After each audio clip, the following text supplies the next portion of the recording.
भारत रत्न लता मंगेशकर से कौन परिचित नहीं होगा। उनकी सुरीली आवाज़। लेकिन क्या आपको पता है कि एक वक्त उनको जहर दे दिया गया था। बात 1963 की है। लता मंगेशकर को एक गाने की रिकॉर्डिंग के लिए बुलाया गया, लेकिन उनकी तबीयत अचानक बिगड़ गई और काफ़ी बिगड़ गई। उनको उपचार के लिए अस्पताल ले जाया गया। अस्पताल में उनका इलाज शुरू कर दिया गया। हालत काफ़ी बिगड़ चुकी थी।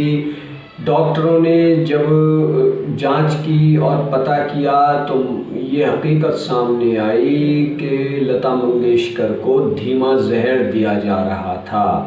ऐसा उनके ऊपर एक किताब लिखने वाले ने भी लिखा है कि लता मंगेशकर की तबीयत काफ़ी ख़राब हो गई, अस्पताल में भर्ती कराया गया।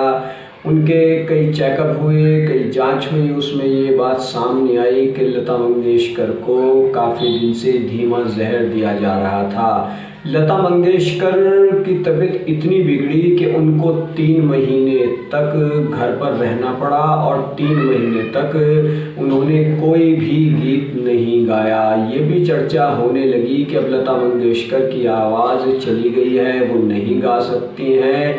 फिल्म इंडस्ट्री में इस तरह की चर्चाएं काफ़ी ज़ोर पकड़ने लगी। एक दिन फिर एक गीत के लिए जब 3 महीने का वक्त गुजर गया तो एक फिल्म के डायरेक्टर उनके घर पहुंचे और कहा कि मैं आपसे गीत गवाना चाहता हूं।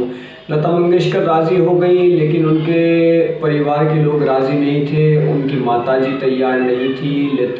लेकिन डायरेक्टर ने यकीन दिलाया कि अगर लता जी को कैसी भी कोई परेशानी होगी तो वो बीच में ही रिकॉर्डिंग बंद कर देंगे।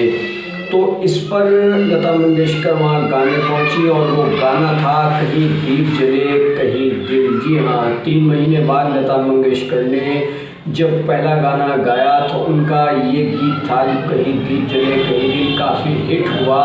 उसके बाद धीरे धीरे लता मंगेशकर फिर गाने लगी।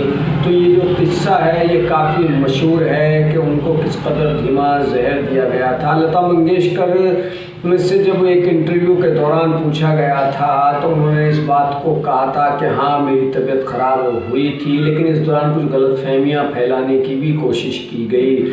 मगर लता मंगेशकर ने यह साफ कर दिया था कि हाँ उनके डॉक्टर ने ये बात बताई थी कि आपको खाने में धीमा जहर दिया जा रहा था। अब लता मंगेशकर से जब पूछा गया कि आपको मालूम नहीं था कि किसने दिया है, तो लता मंगेशकर ने ये बात कही कि हाँ मालूम तो था कि किसने दिया गया, इसका पता चल गया था, लेकिन उस इंसान के खिलाफ हमारे पास कोई सबूत नहीं था, इसलिए हमने कुछ नहीं किया। दूसरी ओर उनके ऊपर जो किताब लिखी गई उस किताब में ये लिखा गया था कि लता मंगेशकर को जो धीमा जहर दिया जा रहा था वो उनकी शोहरत, उनका सम्मान से चिढ़ करके दिए जाने की कोशिश हुई थी कि किसी तरह से कुछ भी हानि पहुंच जाए लता मंगेशकर को। और ये धीमा जहर उनके रसोइये ने दिया था, जो बगैर तनख्वाह लिए ही कुछ दिन पहले ही अपनी नौकरी छोड़ करके चला गया था। एक तरह से वो बगैर बताए ही, बगैर तनख्वाह दिए ही अपने गांव चला गया था। तो शक था कि उस रसोइये ने खाने में लता मंगेशकर को वो जहर दे रहा था।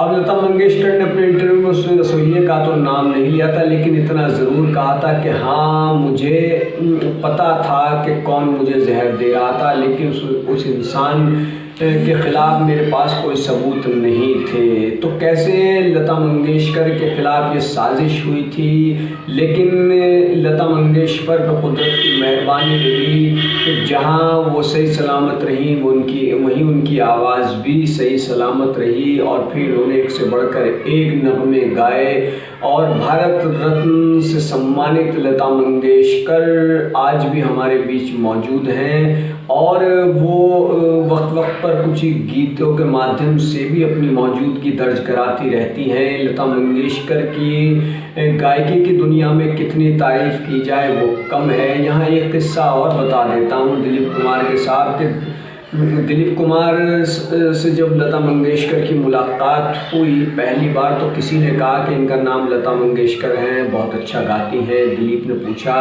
कि क्या आप मराठी? उन्होंने कहा कि हाँ मैं मराठी हूँ। तो उन्होंने कहा कि मराठी लोगों की उर्दू दाल चावल जैसी होती है। तो लता मंगेशकर ने उस वक्त कुछ नहीं कहा, लेकिन उनको उर्दू सीखने का शौक़ पैदा हो गया और फिर वो उर्दू सीख कर ही मानी।